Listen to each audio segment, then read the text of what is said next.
নমস্কার, আমি গৈরিকা। কলকাতা ক্যানভাসে তোমাদের সকলকে স্বাগত জানাই আমার একটা নতুন দিনে। আজকে কিন্তু মোটেও সেরম রোদ নেই। আমার গজাবাবুকে দেখো কি করছে, ও ঘুম থেকে উঠছে না জানো। 11টার সময় আমাকে ধাক্কা দিয়ে তুলে তবে আমি বিছানা গুছিয়েছি, কিছুতেই উঠছে না। ওই দেখো দেখো দেখো আমার রুমালটা, ব্যাস সর্বনাশ করে ফেললো আমার রুমালের। কি বলবে বলো? ওর যে কোনো জিনিস, ওর নিজের খাবারটা বাদ দিয়ে পৃথিবীর যাবতীয় জিনিস ওকে এরমভাবেই কামড়াতে হবে। এই দেখো দেখো দেখো দেখো, দেখেছো? কালকে আমি রুমালটা নিয়ে শুয়েছিলাম একটুখানি, যদি লাগে। এ দেখো, একটা রুমাল তো আমি হারিয়েছি। আমার আসলে রুমাল নেওয়ার একদম অভ্যেস নেই জানো তো। এবারে করেছি কি, ওই ঝিলিকদের বাড়ি গেলাম যেদিন, হাতে রুমাল নিয়ে গেছি, প্রচণ্ড হাঁচি হচ্ছে বলে ব্যাস আমার এই গেট থেকে বেরোতে পারিনি। স্কুটারে উঠে চন্দনকে বলছি, চন্দন আমার রুমাল ফেলে দিয়েছি। কোথায় ফেলে দিয়েছি কে জানে। আমি ছাতা রুমাল এসব ব্যবহার করতে পারি না। আর একজন দেখলাম, কৃষ্ণাদি সম্ভবত নামটা, বলেছো যে আমি মোজা কেন মোজা পরি, আর যদি কাঞ্চাপাটি পরি তাহলে ঠান্ডা কম লাগবে। আমার কথা শুনলে তোমরা সবাই নয় আমাকে মিথ্যুক ভাববে আর নয় হাসবে।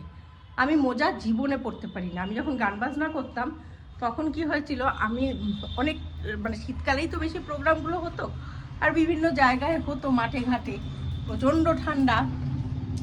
তো সেই সময়ও আমি কিন্তু তোমার মোজা পরতে পারতাম না। মোজা পরলেই আমার মাথা ফাতা গরম হয়ে যেত, আর মাথা দিয়ে আগুন বেরোতো, কান লাল হয়ে যেত, সাংঘাতিক অবস্থা। ওই জন্য আমি কোনো দিন মোজা পরতে পারিনি জানো। আমার কি বলবো, কোনো কিছুই আমি করতে পারি না, এটা একটা সমস্যা আমার। আমার তুলসী গাছ, তুলসী গাছ আমি রাখতেই পারছি না ওর কারণে। এমন অবস্থা, শুধু লেজের বাড়ি দিয়ে দিয়ে তুলসী গাছ শেষ করে দিচ্ছে।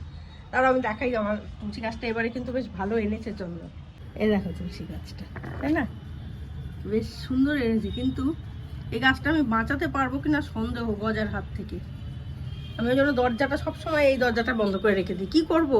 এই দেখো তুলসী গাছটা, কিন্তু গজার দৌলতে আমি এই গাছ বাঁচাতে পারবো কিনা সন্দেহ। যে বাড়িতে গজার মতো বাচ্চা থাকে না, সে বাড়িতে আর কিছু বেঁচে থাকে না, বুঝলে তো। দরজাটা আমি ভয়ে বন্ধ করে রেখে দিই সবসময় জানো, রোদ আসতে পারে না যার জন্য। ও তো খেয়ে নিচ্ছে, চিবিয়ে নেবে, নয়তো লেজের বাড়ি দিয়ে মেরে দেবে, যা ইচ্ছে করছে জানো। ওই জন্য আর খুলে রাখি না। তো যাই হোক, কাজ মোটামুটি শুরু হয়ে গেছে, ভাত বসে গেছে। এবার গজার মাংসটা বসাবো। চন্দন আমার আজকে আমাদের জন্য বোধহয়, সবার জন্যই, গজার জন্যও আনতে হতো, চিকেন এনেছে। তো সেই চিকেন এখন ধুয়ে মুছে তারপরে রাখবো। তার আগে আমি ওটা বসিয়ে নিই, তাতে হয়ে যাবে টাইমের মধ্যে। এমনি আজকে প্রচণ্ড দেরি হয়ে গেছে আমার। আজকে এখনো পর্যন্ত ব্রেকফাস্ট করা হয়নি। দেখো সবাই, চন্দন খেয়ে বেরিয়ে গেছে, ঘুগনি নিয়ে এসছে। এই যে বাইরে থেকে ঘুগনি নিয়ে এসছে, আর আমাদের লুচি রয়েছে, এই যে ওই লুচি ঘুগনি খেয়ে নেবো, কিন্তু সেটা পরে খাবো। আগে গজারটা বসিয়ে নিই। আমাদের মহিলাদের বুঝলে তো, নিজের খাওয়াটা না আর সকালবেলা থেকে হয়ে ওঠে না। ঘর ঝাড় মোছ সব করে রান্না বান্না সবাইকে টাইমে দেওয়ার কথা ভাবতে ভাবতে নিজের যে কখন 1টা বেজে যায় টের পাই না। প্রত্যেক দিন আমি খাইই না, আজকে লুচিটা আছে বলে একটু খাবো। লুচি যখন আছে একটু না খেলে হবে, লুচিটা না থাকলে খেতাম না। আমি যে খুব লুচির ভক্ত সেটা নয়, কিন্তু এই শীতকালে ভালোই লাগছে খেতে, খারাপ লাগছে না। লুচিটা মোটামুটি নরমই আছে বলো সকালবেলা। কালকে সেই করেছি, অবশ্য কালকে রাতে আবার করেছি, এটা দুপুরেরটা নয়, রাতে আবার করা হয়েছে। রোদ না উঠলে না দেখবে জামা কাপড় শুকোতে চায় না, যাচ্ছে তাই লাগে। তোমাদেরকে বিছানার চাদর কাচতে দেওয়ার কথা ছিল, মাথা শ্যাম্পু করবো ভেবেছিলাম, ভয়ে মরে যাচ্ছি। যা ওয়েদারের স্থিতি, এমনি এমনি ঠান্ডায় মরি, কি করবো দেখা যাক। চন্দনের কাপটাই নিয়ে নিচ্ছি, একটু বেরিয়ে গেছে এখানে, একটা কাজ হয়ে গেছে।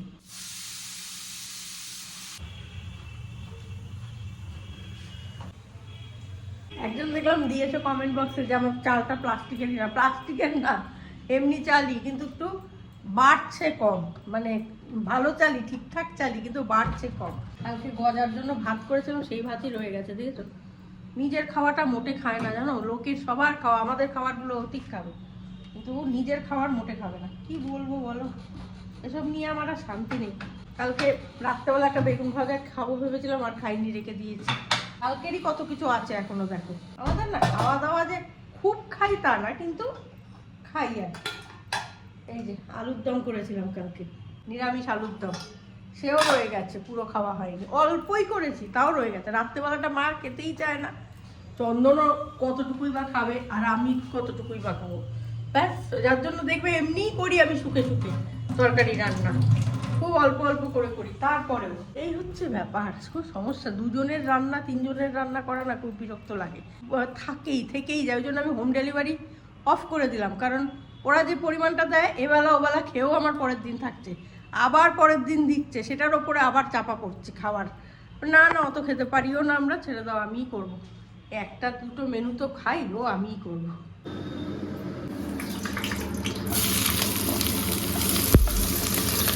আজকে একেবারে মা কাকিমাদের রেসিপিতে চলে গেছি, পুরো একসঙ্গে মেখে নিয়েছি মশলাটা, করে নিয়ে একদম তেলে দিয়ে দেবো পুরোটাই, শুধু পেঁয়াজটা একটু ভেজে নিচ্ছি কিছুটা, আর কিছুটা বাটায় দিয়েছি।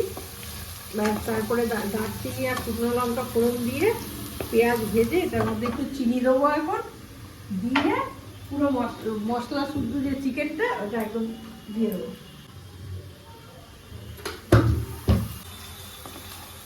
রান্না বান্না কমপ্লিট করেছি, শেষ পর্যন্ত কমপ্লিট হয়েছে, কিন্তু সাংঘাতিক লেটে আছি। তো দেখিয়ে দিই তোমাদের কি রান্না করলাম।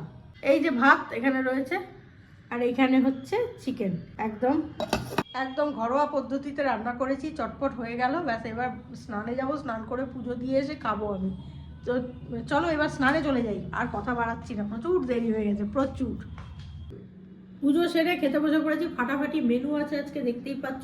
চিকেনটা তো আমি রান্না করেছি দেখেইছো, আর এইটা হচ্ছে পোলাওটা আনা হয়েছে, আর সঙ্গে রসগোল্লা রয়েছে একটা, আর পেঁয়াজ একটু নিয়ে নিয়েছি, আর এখানে আমি একটু গ্রেভিও নিয়ে নিয়েছি আমার চিকেনের। তো চটপট খাওয়া দাওয়াটা সেরে নিই। এই মুহূর্তে আমরা এসেছি চন্দননগর চার্চ, ওই যে ওখানে চার্চ, আর এখানে কৈরিকা কি ছবি তুলতে গেছিলে? বাচ্চা ছেলে এসে বলছে আমি একটা ছবি তুলতে পারি, আমি কেন? তার নাম কি? এ বাবা, ওর মা দেখে বোধহয়। ইয়াং ছেলে এরকম জিজ্ঞেস করছে। তোমার নাম কি? আমার নাম দেবজিৎ। কে দেখে বাড়িতে কলকাতা? আমার মা বাবা। আচ্ছা, মায়ের নাম কি? মায়ের নাম কবিতা সিনহা। প্রমিতা। তো প্রমিতা দি, আপনার ছেলের সঙ্গে দেখা হয়েছে, এটা ভিডিওতে দেখতে পাবেন, ব্লগে। তো ভালো লাগলো প্রমিতা দি, আপনার ছেলের সঙ্গে, ছেলে খুব ভালো, সুইট, আর বাচ্চা ছেলে। কি করো? আমি এখন স্টুডেন্ট। Okay fine. তো আমরা ঘুরে আসছি, ভালো থেকো, আর অগ্রিম happy new year. Thank you, happy new year to you. চলো, তো এই যে চার্চ, আমরা একটু যাবো, ওখানে দারুণ সাজিয়েছে, প্রত্যেক বছর আসি, এবছরও এসেছি, গৈরিকা এসছে। কি করবে তুমি এখানে ভিড়ের মধ্যে? আগের বছর এসেছিলাম। হ্যাঁ, তো চলো একটু কাছ থেকে দেখি, এই হচ্ছে বিষয়। দারুণ দারুণ, অসাধারণ সাজিয়েছে। তো এই হচ্ছে এখানকার অ্যাম্বিয়েন্স, খুব কাছে যাচ্ছি না, গেট বন্ধ। তো দারুণ আলো দিয়ে সাজিয়েছে, টুনি দিয়ে, দারুণ দারুণ।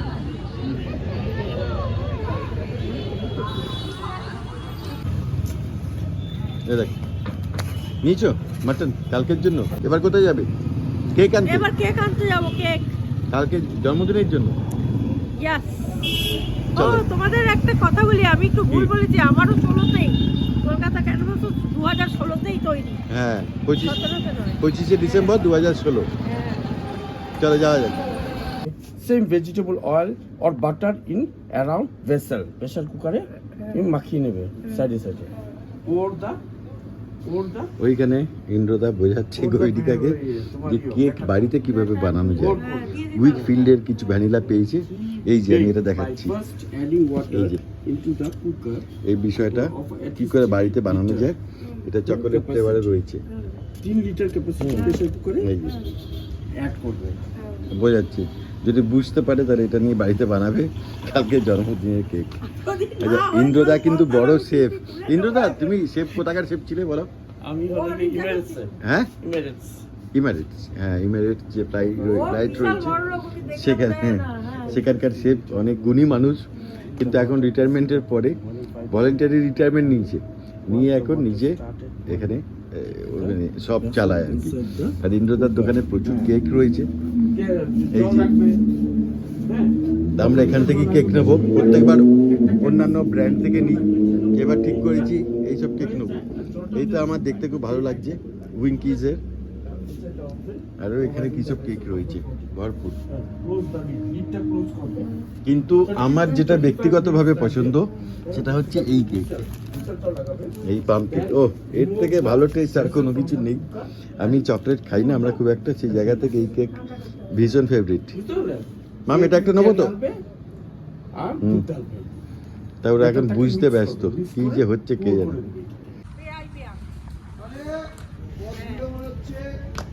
রোহিকা কি নিলে?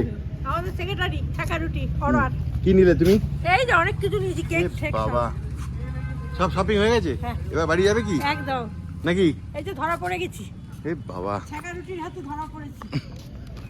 আমি এবার merry Christmas. Thank you. Merry Yeah. Christmas to you too. Thank you.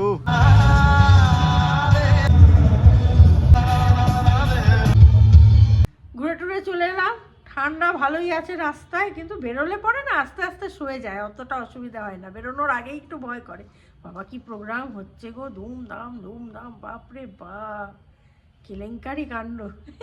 আমরা না এসব দেখি আর ভাবি বাবা এই এই কতক্ষণ শোনা যাবে, কান ফান ঝাঁঝালো হয়ে যাবে, তো মাথা ঝাঁঝা করবে।